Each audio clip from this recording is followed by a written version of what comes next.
Viewers, লাল গোলাপের শুভেচ্ছা দিয়ে শুরু করছি আজকের মনোমুগ্ধকর ভিডিও।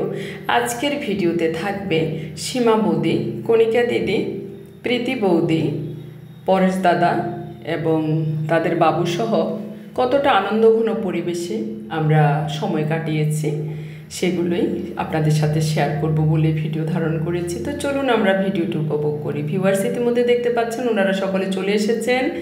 ওনাদের সাথে হালকা একটু সময় অতিবাহিত করে আমি নাস্তার আয়োজন করছি। এদিকে পরেশদার ছোট্ট বাবুটা সুন্দর করে নাচছে, তো তার ইচ্ছে মতো সে গানের সাথে নাচ দিচ্ছে। সময় এভাবেই আমরা অতিবাহিত করেছি। আর দেখুন কথোপকথনের মধ্য দিয়ে কিভাবে আমাদের বেশ কয়েকটা ঘন্টা কেটে গিয়েছে বলতেই পারবো না।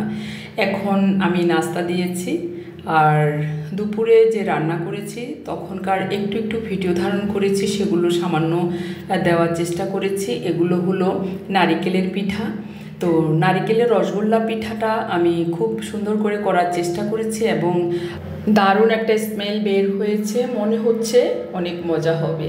তো যাই হোক, তখন আমি এগুলোকে ভালো করে নেড়ে চেড়ে তলানিতে যেন না লাগে সেই জন্য বারে বারে নেড়ে চেড়ে দিচ্ছিলাম।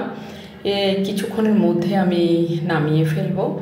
তো দেখুন এক একটা রসগোল্লা পিঠা ফুলে অনেক বড় হয়ে গিয়েছে। এই পিঠার একটা সুন্দর রেসিপি আমি দিব শর্ট ভিডিওতে, তো সেখান থেকে দেখতে পারবেন যে আমি পিঠাটা কত সহজভাবে বানিয়েছি। তারপরে আমি সাকু দিয়ে আমি সুন্দর একটা খিচুড়ি রান্না করেছি, সেটাও মজা হবে মনে হচ্ছে, খাওয়ার পরে বোঝা যাবে। এরপরে মাটন দিয়ে সামান্য একটু আলু দিয়েছি, তারপরে মুগ ডাল দিয়ে এই রেসিপিটা তৈরি করেছি। এটাও অনেক সুস্বাদু একটা ফ্লেভার বের হয়েছে, আশা করছি ভালো লাগবে। আর দেখুন নামানোর পরে কাঁচামরিচ আর ক্যাপসিকাম দিয়ে এখন আমি একটা সুন্দর পাত্রে রেখেছি। এই পাত্রে রাখলে গরম থাকবে, ওনারা আসার পর্যন্ত গরম থাকবে, সেই জন্য আমি পাত্রে রেখেছি। আর দারুণ একটা স্মেল বের হয়েছে, এখন ঢাকা দিয়ে রেখে দিয়েছি।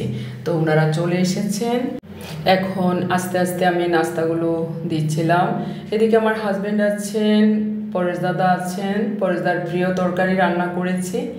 তো অনেক দিন পর পরেশদা এসেছেন, তারপরে সীমাবতী এসেছেন। তো মাঝের জন হলেন কণিকা দিদি আর পাশের জন হলেন প্রীতি বৌদি। তো ওনাদের সকলকে আমি ইনভাইট করেছি। আসলে সন্ধ্যাটা একটু উপভোগ করব বলে আমার কয়েকদিন পর্যন্ত মনটাও বেশ খারাপ ছিল। তো যাই হোক, এখন ভালো হয়ে গিয়েছে, এখন সবাইকে পেয়ে আমার কাছে ভালো লাগছে। আর সামান্য সামান্য ভিডিও ধারণ করেছি, কারণ আমি এক হাতে সকলকে পরিবেশন করছি আবার ভিডিও ধারণ করছি, এই জন্য হয়তোবা অস্পষ্ট মনে হবে। যাই হোক, এভাবে করে আমরা 2-3 ঘন্টা খুব সুন্দরভাবে অতিবাহিত করেছি আজকের সন্ধ্যা। তো ভিউয়ার্স, আজকের মনোমুগ্ধকর এই ভিডিওটি যদি ভালো লেগে থাকে তাহলে লাইক, কমেন্ট, সাবস্ক্রাইব করে আমার পাশে থাকবেন। ধন্যবাদ সকলকে। আবার কোনো নতুন ভিডিও নিয়ে আপনাদের সামনে উপস্থিত হব। সে পর্যন্ত সকলে ভালো থাকবেন, সুস্থ থাকবেন এবং লাল গোলাপের শুভেচ্ছা দিয়ে ভিডিওটি আজ এখানে শেষ করছি। শুভরাত্রি।